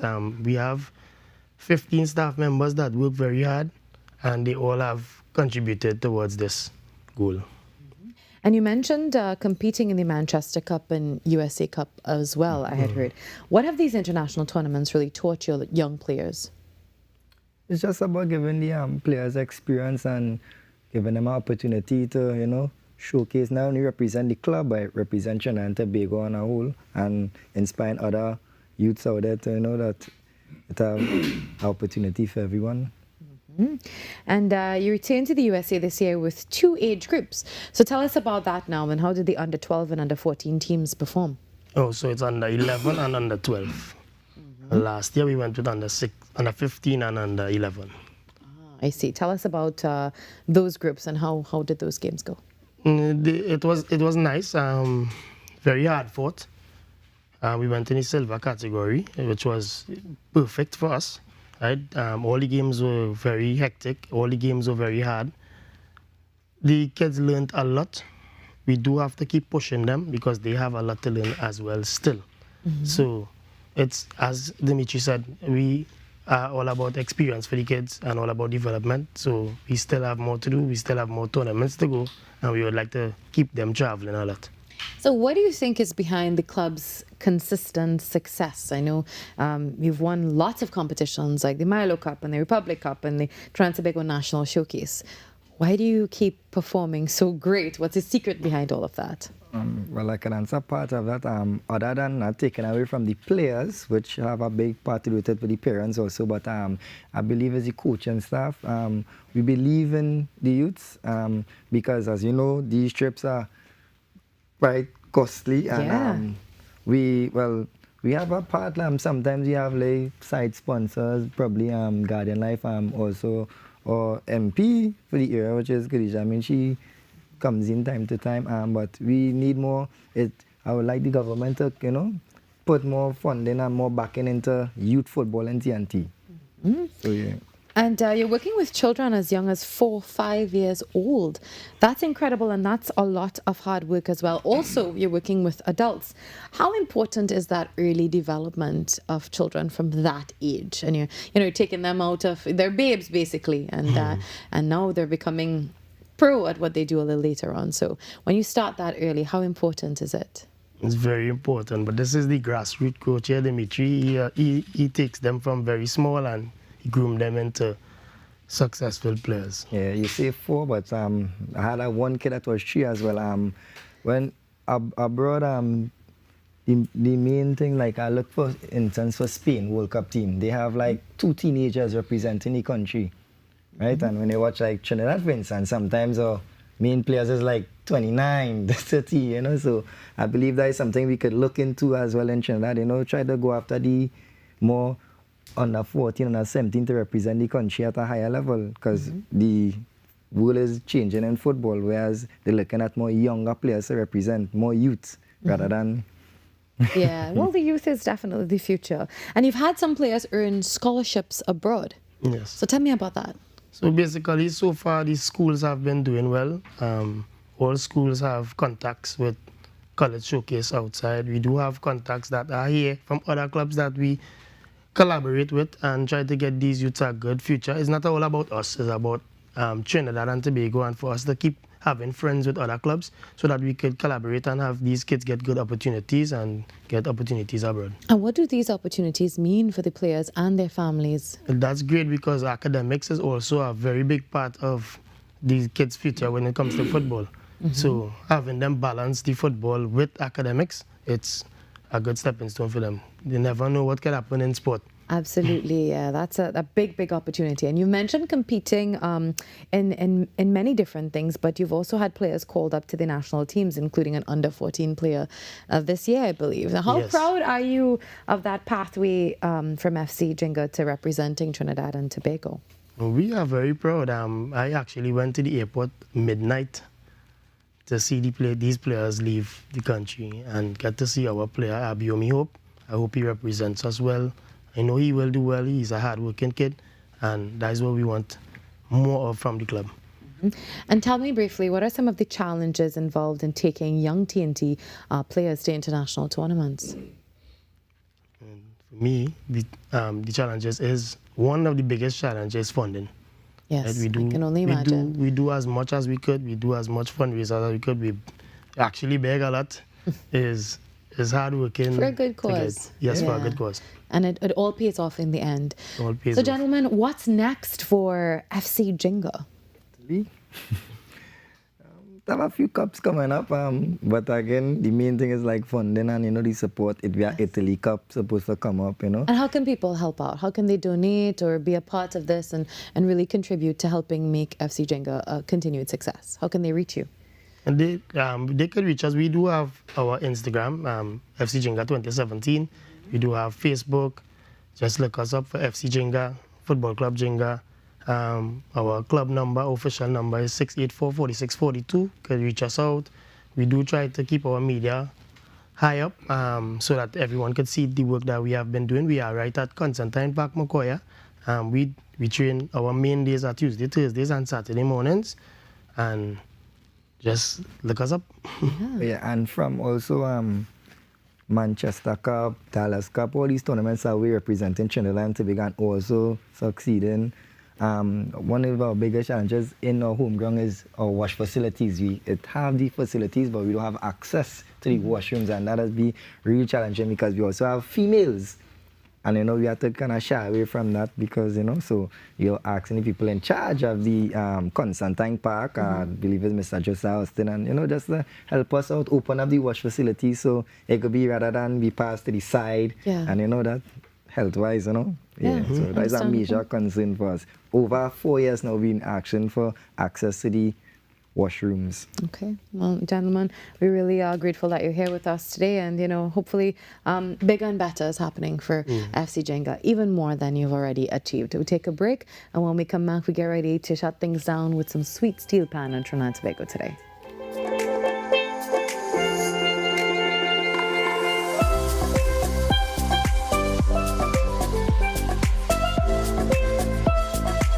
Every client deserves expertise, integrity, and guidance they can trust.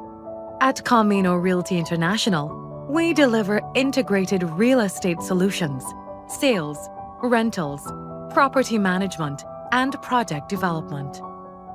Driven by excellence, transparency, and innovation, we protect value, create opportunity, and build lasting success. Because real estate isn't just about buildings.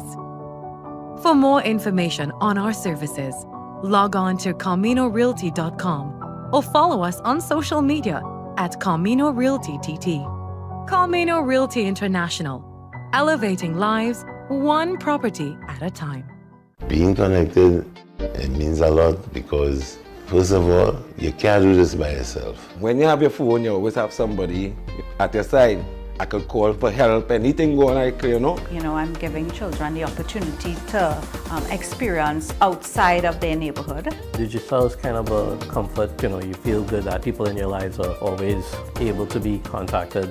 I was with the other network and I was having problems, so I joined Digicel. and I never regretted it.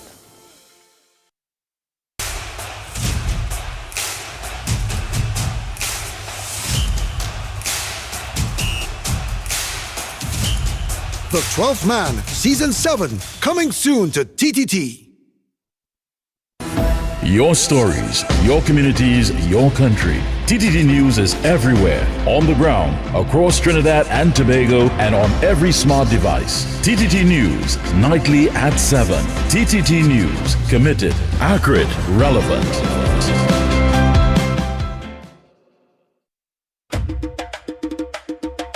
This August, join TTT as we celebrate emancipation through a month of culture, history, and entertainment. In collaboration with the Emancipation Support Committee of Trinidad and Tobago, experience the Pan-African Festival as it unfolds across your screens.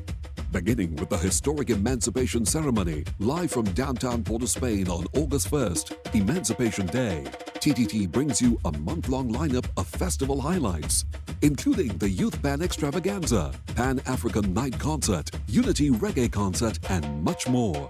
Delve into our history, heritage, and the contributions of our African descendants through powerful documentaries that preserve stories of resilience, identity, and legacy. Plus, enjoy a selection of entertaining films and dramatic stories to round out your viewing experience. This August, connect with the culture, the stories, and the moments on TTT and ttt.live/stream.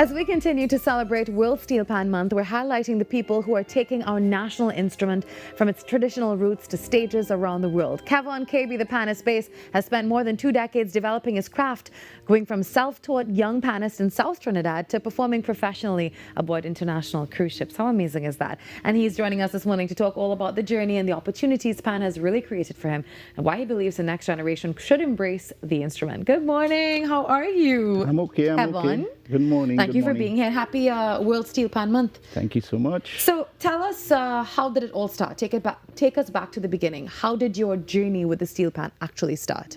Well, actually, my journey started at the age of 15 years of age. I used to wake up in the morning, this guy, Dale Gunston, and I believe it's TTT, or Channel 4. He used to be every Saturday morning playing steel pan. And I was the age of 15, and I saying, this song is nice in my mind. This song is so good, you know. And I started falling in love with the tone of the steel pan, right? And then I started to go to school, and I started music classes in secondary school. Mm-hmm. And my music teacher one day stopped me, and was like, the class is dismissed. She stopped me, and she was like, Mr. Bass, I need to speak with you. Yeah. So right away I got scared. I thought I was in trouble or something. And right away she asked me, are you musically inclined? I said, Miss, what are you speaking about? She said, because I'm teaching this theory and practical. Mm-hmm. And some of the students are taking long to grasp what I'm teaching. Mm-hmm. And I feel that I think you're musically inclined. I said, well, my dad plays music. He scores music for almost every calypsonian in the country. Mm-hmm. And she said, okay, that's why. She said, I'm going to leave you with some advice. And she told me, stick to music. And I said, okay, miss. I said, thank you. And I left the class. I played football for the school. And I wasn't really focusing on music because I was still young, you know. Then I joined a symphony named Sun City Symphony. And in that space of time, we played for Panorama, Pan in the 21st Century, and Monday, Wednesdays, and Thursdays, we used to rehearse for 2 hours. So when practice is over, most people will leave, and I will stay back behind the instrument, spending hours practicing. And every time I get a chance and opportunity, I will pick up my pan, sticks, I will practice. I spent a lot of time behind the instrument practicing to get at this level. You invested in your craft. Yes. And I then did. you went on to cruise ships. Yes, definitely. Tell me about that. So the opportunity to go on cruise ship, Adrian Jaikaran was my first agent. He's from Steel Pan International TT. He actually was my first agent. So I've been getting this call since I'm 17 years of age to leave the country. My first opportunity was at a Kwanzaa. Yeah, I was performing at a Kwanzaa, and as soon as I finished, there's an agent named Gat. He passed away. May his soul rest in peace. He approached me and he said, "Hey, I have a job for you to work on the cruise ships. Will you take that opportunity?" And I said, "Yeah, sure. Why not?" He said, "Okay, I'll give you a call tomorrow." I'm 17 years of age. And when he calls me and we started discussing the nicks and knacks between the contracts, he said, "Wait, what's your age?" I said, 17. He said, "Oh my God." He said, "You need to be 18 or 19 and up in order to qualify to go." Right. And that guy called me from 17 years till I reached the age of 23. Wow. And I didn't go. I didn't grasp the opportunity to go because I was focused on other things. I used to sing, so my mind wasn't really focused on this. And then it all happened. It all happened. It started in 2022 when I took the opportunity to head out to Ada Diva.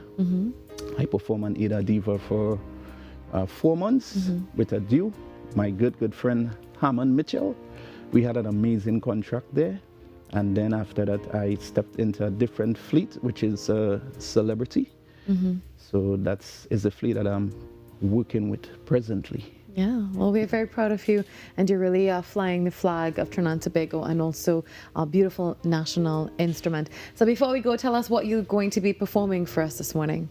Well, this morning, I may do 2 songs for the nation and for you all here. The challenges that we are facing in the world. I'm from Trinidad. I think the song suit the world and the nation this morning. So I just want to send a message by playing Vice Versa Love by Barrington Levy. Love it. Because the world really needs this love right now. Absolutely.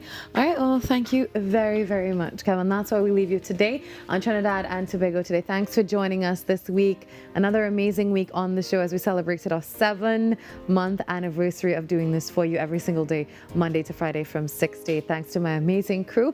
I'll see you on Monday where we do this all over again from 6 to 8 as well. Here is Kevin for you to close things off on this beautiful Friday on TNT Today.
Good morning. This is your TDT News Update. I'm Carrie Roberts. Making the news at this time. An internal leadership crisis has erupted at the Caribbean Court of Justice, fueled by leaked emails and growing questions surrounding some of the court's judgments. Political scientist Dr. Hamid Ghani says multiple issues are driving the controversy affecting the region's highest court. One issue is the question of a dress code, which seems to be at the center of the controversy, with one view being that the president of the court has demanded a particular type of dress code, and members of the court or the other judges pushing back against the president. And there is some discussion about whether or not the judges should discuss this first before it goes to the Regional Judicial and Legal Service Commission. Professor Ghani noted there has been an internal fallout in the region, and he cautioned that the matter of the leaked email raises serious issues for the court and its members. And the number of, other matters that have come out in these emails, the fact that the emails are being made public is significant. There are two sides to this coin. One is the issue of confidentiality, and the other is the issue of whistleblowing. And when whistleblowing and confidentiality meet, you've got to get some kind of methodology for handling the fallout. Professor Ghani noted that although Trinidad and Tobago does not use the Caribbean Court of Justice as its final court of appeal, the country recognizes the court's original jurisdiction and is therefore bound by its rulings in matters that fall within that jurisdiction. In more news, Prime Minister Kamala Persad-Bissessar, SC, met with ExxonMobil Trinidad and Tobago Operations Manager Dr. Bram Williamson for discussions on the company's ongoing activities and future opportunities in the local energy sector. Dr. Williamson praised the ease of doing business in Trinidad and Tobago, noting that ExxonMobil was able to secure the approvals and complete the administrative requirements for seismic activities faster than in any other jurisdiction where the company operates. He also expressed optimism about ExxonMobil's ongoing technical work and the possibility of a hydrocarbon discovery that could bring significant benefits to the country's economy.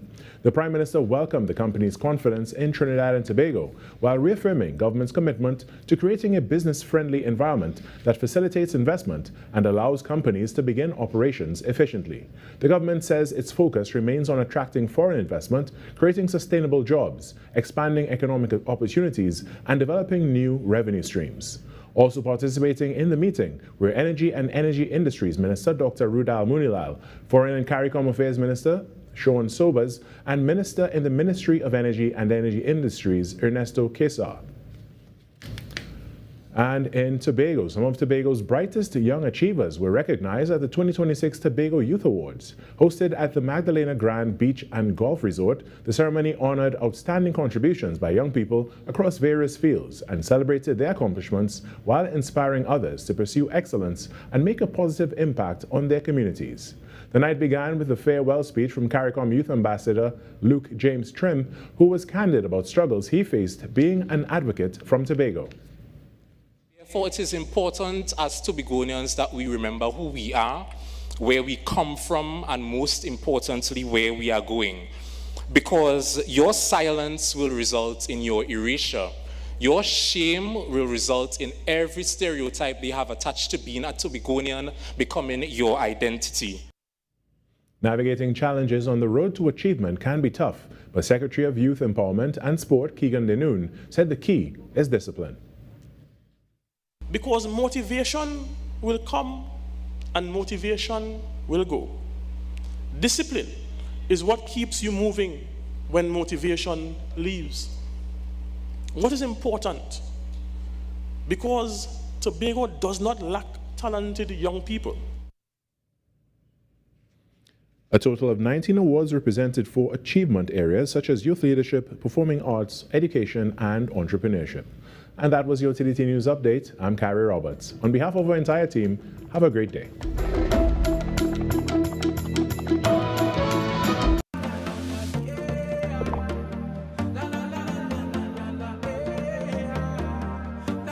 This is TTT. Live for local.